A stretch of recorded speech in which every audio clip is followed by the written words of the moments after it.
ध्रुव तारे की ऐतिहासिक कहानी। राजा उत्तानपाद ब्रह्मा जी के पुत्र मनु के पुत्र थे। उनका विवाह एक बहुत ही सुंदर कन्या से हुआ था जिनका नाम सुनीति था।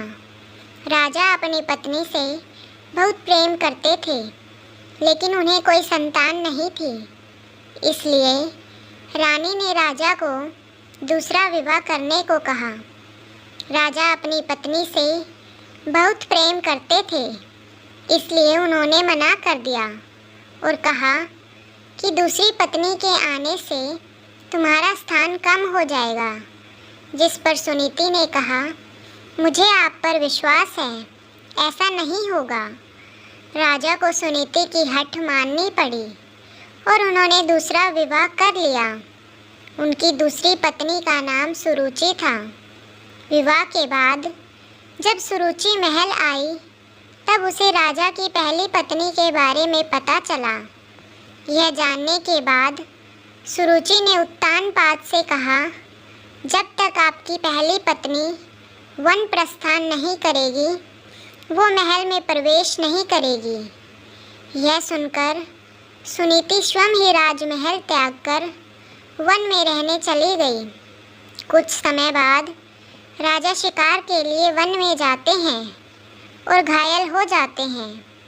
यह बात जब सुनीति को पता चलती है, तो वो राजा को अपनी कुटिया में लाकर उनका उपचार करती हैं। राजा कई दिनों तक अपनी पहली पत्नी के साथ रहते हैं।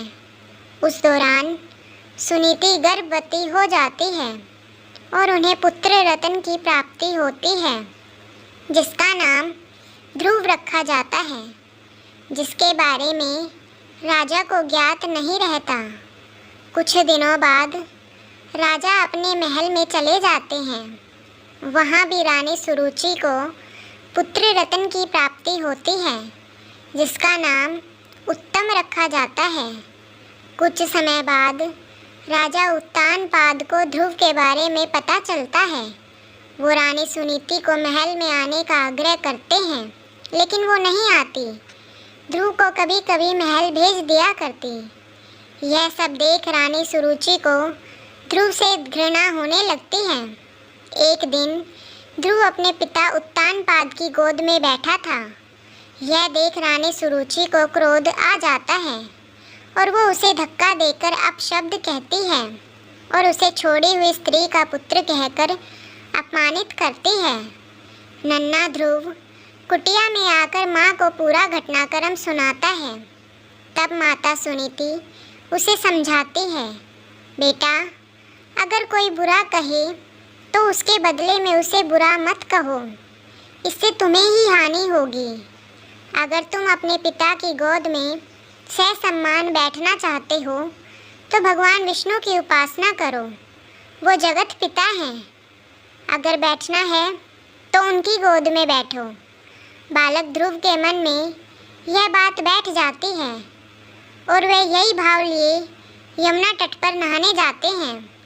वहाँ उसकी मनोदशा जानकर नारद मुनि आते हैं और वो ध्रुव को भगवान की भक्ति की विधि बताते हैं, जिसे जानने के बाद ध्रुव कठोर तपस्या में लीन हो जाता है। कई महीनों तक खड़े होकर तपस्या करता है। कभी जल में तपस्या करता है तो कभी एक उंगली पर खड़े रहकर निरंतर ओम नमो वासुदेवाय का जप पूरे जंगल में गूंजने लगता है। नन्हे से बालक की इस घोर तपस्या को देख भगवान उसे दर्शन देते हैं। बालक ध्रुव भाव विभोर हो उठता है और कहता है, मुझे मेरी माता पिता की गोद में बैठने नहीं देती। मेरी माँ कहती है कि आप इस सृष्टि के पिता हैं, अतः मुझे आपकी गोद में बैठना है। भगवान उसकी इच्छा पूरी करते हैं और उसे तारा बनने का आशीर्वाद देते हैं, जो कि सप्त ऋषियों से भी ज़्यादा श्रेष्ठ होगा। उस दिन से आज तक आसमान में उत्तर दिशा की ओर ध्रुव तारा चमक रहा है। ध्रुव तारे की कहानी आपको कैसी लगी, कमेंट ज़रूर करें और हमारे चैनल को लाइक, शेयर और सब्सक्राइब ज़रूर करें। और ऐसी ही प्यारी कहानियाँ सुनने के लिए हमारे चैनल से जुड़े रहें। धन्यवाद।